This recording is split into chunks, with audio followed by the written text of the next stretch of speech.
Doctors laughed. Not quietly, not behind closed doors. They laughed in the hallway of Hargrove Specialty Medical Center, loud enough for the nurses at the station to hear, loud enough for the man mopping the floor 30 feet away to hear, loud enough to follow Margaret Osei out through the automatic doors and into the parking lot where she sat in her car and pressed both hands over her mouth so her son wouldn't hear her cry on the phone. They said to come back when we have a real physician referral, she told him. They said the previous diagnosis was from a community clinic and they don't build treatment plans on, and I'm quoting, guesswork from underfunded facilities. Her son, Marcus Osei, was quiet for a moment. Mom, go home. I'll handle it. She almost argued. She had spent 41 years learning when to argue and when to trust that voice. She drove home.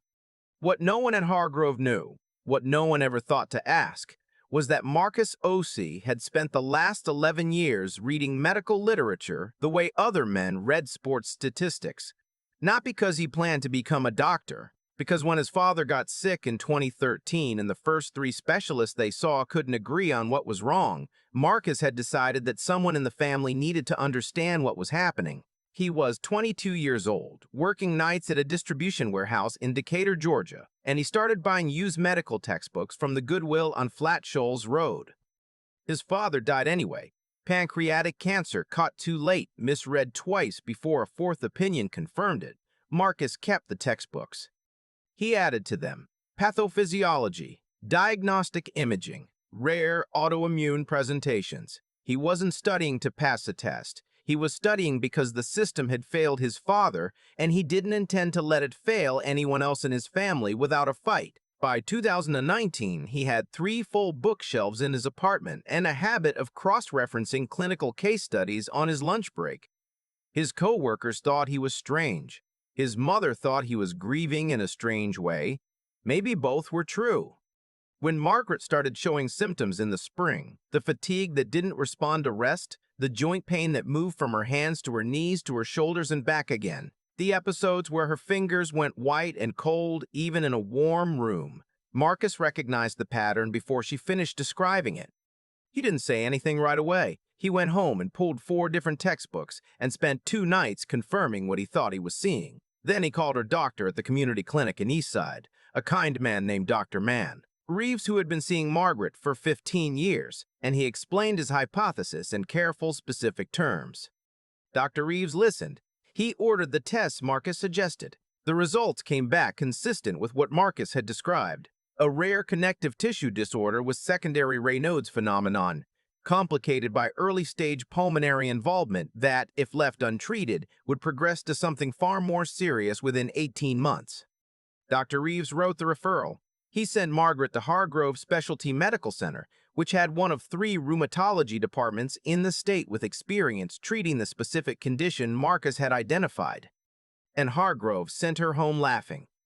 The department chief at Hargrove was a man named Dr. Philip Cresswell. He had been chief of rheumatology for 16 years. He had published 47 papers, trained over 200 fellows, and been named to Atlanta Magazine's list of top doctors 8 times in a row. His name was on a wing of the building. Not literally. The wing was named after a donor, but his photograph was in the lobby, and in the photograph he was not smiling, which seemed to be a deliberate choice. Dr. Cresswell had not personally seen Margaret. He had assigned her to a fellow named Dr. Day. Jana Miroff, who had reviewed the referral notes, found no imaging from a credentialed facility, found no blood work ordered by a board-certified specialist, and determined that the clinical picture was incomplete. The appointment had lasted 11 minutes. Dr. Prine, Miroff had been professional, thorough, and entirely certain she was right. When Marcus called the department the following morning and asked to speak with someone about his mother's case, he was transferred to the patient liaison office. He explained the situation. He was told that Hargrove's clinical decisions were made by their physicians and were not subject to outside review. He asked if he could submit supplementary documentation for the attending physician to consider. There was a pause. What kind of documentation? Literature, case studies, the specific diagnostic criteria for the presentation I believe my mother has, and the test results from her primary care physician that support it. Another pause. Are you a physician? No. Then I'm not sure what. I'm her son, Marcus said, and I'm asking to submit documents. That's all. I'm not asking anyone to change a decision.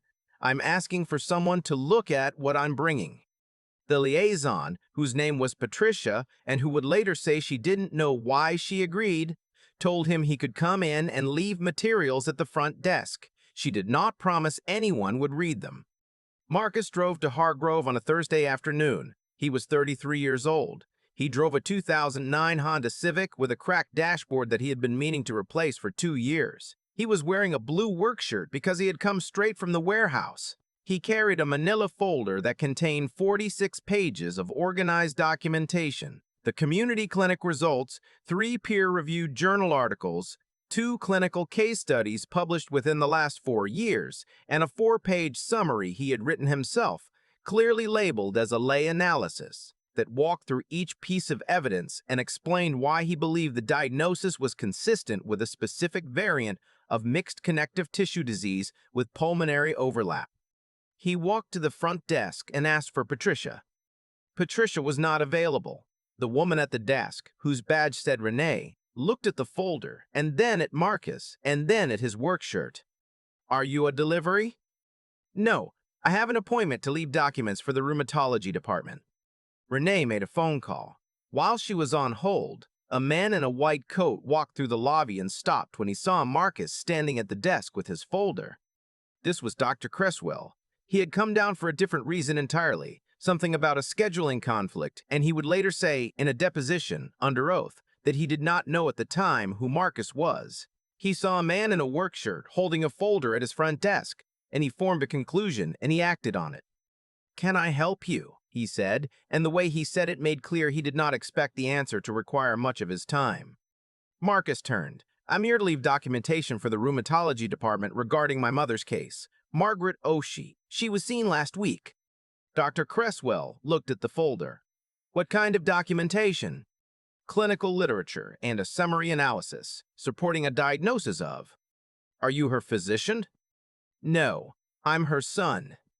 Dr. Cresswell's expression did not change exactly. It settled, like something confirming itself. "Sir, our physicians have reviewed your mother's case and made a clinical determination. We're not in a position to revisit that based on materials from," he glanced at the folder, "outside sources." "The materials are peer-reviewed journals," Marcus said, "published in Rheumatology and the Journal of Clinical Investigation. I know what's published in those journals. I've contributed to them." "Then you'd recognize the Nakashima criteria for MCTD pulmonary overlap," Marcus said, "which my mother meets on 4 of 5 indicators based on tests that Dr. Reeves already ordered." There was a silence in the lobby. Renee had stopped pretending to be on hold. 2 nurses near the elevator had stopped moving. Dr. Cresswell looked at Marcus for a long moment, not a respectful moment. The kind of moment where someone is deciding how much patience is required before they can end a conversation. "Leave the folder with the front desk," he said. "Someone will review it." He walked away. Marcus left the folder. He did not expect anything to happen. He had learned, through years of navigating systems that were not designed to take him seriously, to do what he could and hold expectations loosely. He went back to work. He called his mother that evening and told her to be patient. He called Dr. Reeves and asked him to follow up directly with Hargrove if he had time. He went home and ate leftover rice and watched an hour of television and fell asleep on his couch. What he did not know was that the folder did not go to the front desk archives. Renee, who had been at that desk for 11 years and who had a particular dislike of watching people be dismissed, had walked it personally to the rheumatology department and handed it to a second-year fellow named Dr. Jeskant, Amar Patel, who was young enough and curious enough to read it. Dr. Patel read all 46 pages that evening. She read the summary Marcus had written. She pulled the journal articles herself and read those too. Then she sat for a while and thought about a patient she had seen 3 months earlier with a similar presentation who had been discharged with a fibromyalgia diagnosis and a referral for physical therapy. And she thought about how that patient had called twice since to say she wasn't getting better. Dr. Patel went to Dr. Cresswell the next morning. He was not receptive. He told her that a lay summary written by a warehouse worker was not a diagnostic tool. He told her that community clinic blood work without imaging confirmation was insufficient. He told her that the department had made a decision and that second-guessing it based on a folder left by a patient's relative was not how medicine worked. Dr. Patel nodded. She went back to her office. She ordered the specific antibody panel that Marcus had identified in his summary. She ordered it under the guise of a follow-up on her 3-month-ago patient, which was also true, and 2 days later, when the results came back, she stood in her office and read them twice, and then walked back to Dr. Cresswell's door. "I need you to look at something," she said. What happened in the 2 weeks after that is the part that is difficult to compress into a simple narrative, because it happened in pieces, and each piece arrived with its own weight. The antibody panel confirmed elevated levels consistent with exactly what Marcus had described. Dr. Patel ordered imaging. The imaging showed early fibrotic changes in the lower lung lobes, subtle but present, exactly where Marcus's summary had predicted they would be. Dr. Patel. Cresswell reviewed the imaging himself. He reviewed it twice. He called the department together, not to admit anything, not yet, but to reassess the clinical picture in light of new information, which is the way physicians sometimes say that something needs to be looked at again, without specifying whose looking should have happened first. Margaret was brought back in. This time, the appointment was not 11 minutes. This time, Dr. Cresswell was in the room himself, and he was quiet in a particular way, not a rude way, but a careful way, the way a man is careful when he knows he is being watched by his own conscience. The diagnosis was confirmed: mixed connective tissue disease with secondary Raynaud's phenomenon and early-stage interstitial lung involvement. Exactly what Marcus had written in plain language in a 4-page summary in a folder left at a front desk by a man in a work shirt who had been looked at and found wanting before he opened his mouth. Margaret started treatment that week. The pulmonologist assigned to her case said that catching the lung involvement at this stage meant the prognosis was significantly better than it would have been in 6 months. She said this matter-of-factly, the way doctors say things that are enormous in plain language, and Margaret nodded and then sat in the car in the parking garage and called Marcus, and this time she did not try to hold back. He drove to her house that evening, and she made him dinner, and they sat at the kitchen table where he had sat as a boy doing homework while she cooked, and neither of them said very much about what had happened, because neither of them needed to. What Marcus did not know, what Margaret did not know, was that something else was already moving. Dr. Patel had done something quiet and important. Before she had gone to Dr. Cresswell with the antibody results, she had documented everything: the original referral, the 11-minute appointment, the lobby interaction she had heard about secondhand from Renee, the folder, the timeline. She had written it all down in a memo to herself and dated it and saved it, not because she was planning anything, but because she had grown up watching her own mother be dismissed in waiting rooms, and she had a habit of documenting things when something felt wrong. When the diagnosis was confirmed, and it became clear that Margaret's condition had been turned away based on an incomplete review, Dr. Patel brought her documentation to Hargrove's patient advocacy office, not to cause trouble, she said, to make sure the record was accurate. The patient advocacy office was run by a woman named Diane Forsyth, who took documentation seriously and had worked in hospital compliance for 23 years. Diane read the memo. She pulled the file. She looked at the timeline of the 11-minute appointment, the referral notes that had been reviewed, the absence of any follow-up ordered before the patient was turned away. Diane requested an internal review. The review was meant to be quiet. These things often are. But internal reviews have a way of finding more than they are looking for, and this one was no different. What the review found over the course of 3 weeks was that Margaret Osei was not an isolated case. There were 4 other patients in the previous 14 months.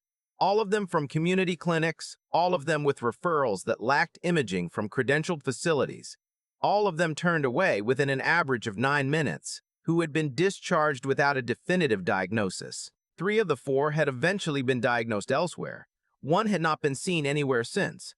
The review also found something else, something in the billing records. 11 minutes of physician consultation time, billed as a comprehensive evaluation, 4 times, for 4 different patients. This was not Dr. Cresswell's billing.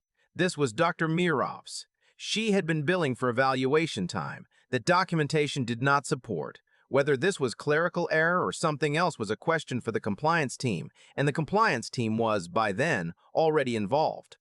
Marcus found out about the review from Diane, who called him on a Tuesday afternoon to tell him that his documentation, the folder he had left at the front desk, had been entered into the official record and had been formally credited as the initiating factor in identifying a gap in care.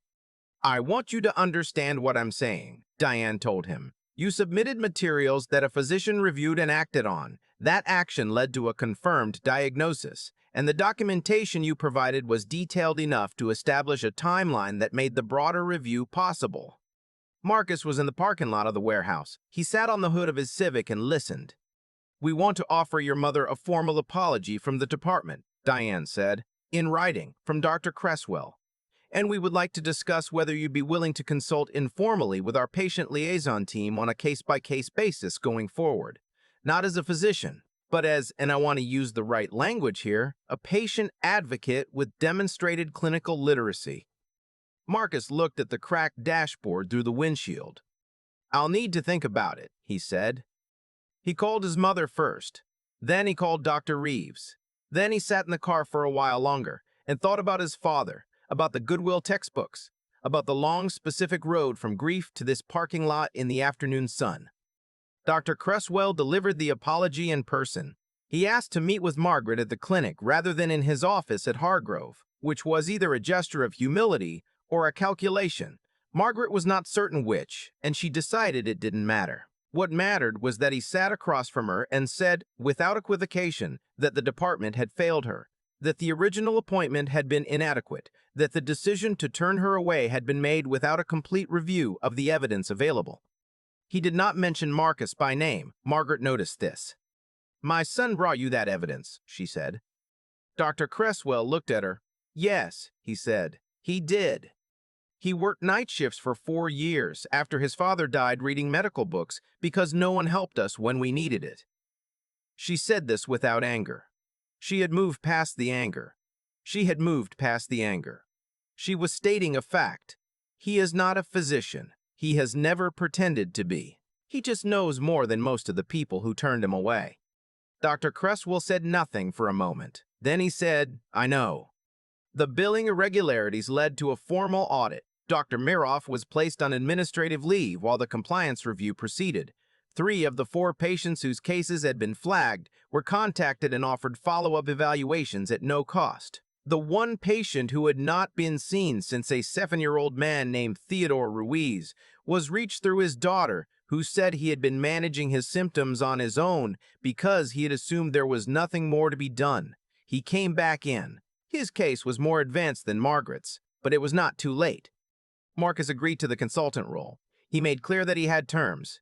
He would not be asked to replace clinical judgment. He would not be presented as anything he was not. He would be compensated fairly for his time. And any patient who came through him would receive the same standard of care regardless of where their referral originated. Diane agreed to all of it. He still works at the warehouse, not because he has to, the consulting fee is not nothing, but because he has worked there for 11 years and he knows everyone by name, and there is something he values about a job where you can see exactly what you have moved by the end of the day. He goes in 3 mornings a week now. The rest of the time he reads, and occasionally he sits across a desk at a hospital and talks about patients who have been difficult to diagnose, and occasionally the physicians he is talking to shift in their chairs, and occasionally they listen. His bookshelves have expanded to a second room. In the lobby at Hargrove Specialty Medical Center, in the spot where Dr. Philip Cresswell once looked at a man in a work shirt and decided he already knew what that man had to offer, there is now a small placard on the patient information board. It was Diane's idea. It reads, "Patient advocates are welcomed and valued in this process. If you have documentation or information relevant to a case, please speak with our patient liaison team." It is a small placard. Most people walk past it without reading it. But Renee knows why it's there, and Dr. Patel knows. And somewhere in Decatur, Georgia, a 33-year-old man with a Honda Civic and 3 rooms full of medical textbooks knows too. Though he would tell you, if you asked, that he didn't do it for a placard. He did it because his mother needed someone to fight for her. and because no one else in that building thought he was capable of it. Have you ever walked into a room and felt the moment someone decided you didn't belong? Before you said a word, before you proved anything, before they gave you a single second to show them who you were. And have you ever stayed anyway? I keep thinking about the moment Marcus left that folder at the front desk and walked back to his car. He didn't storm out. He didn't demand to speak to someone higher up. He just left what he had and drove back to the warehouse. That image stays with me, not because it's dramatic, but because it's the opposite of dramatic. It's what integrity actually looks like when no one is watching. There's a cause and effect chain running through everything that happened in this story, and it doesn't start where most people would expect.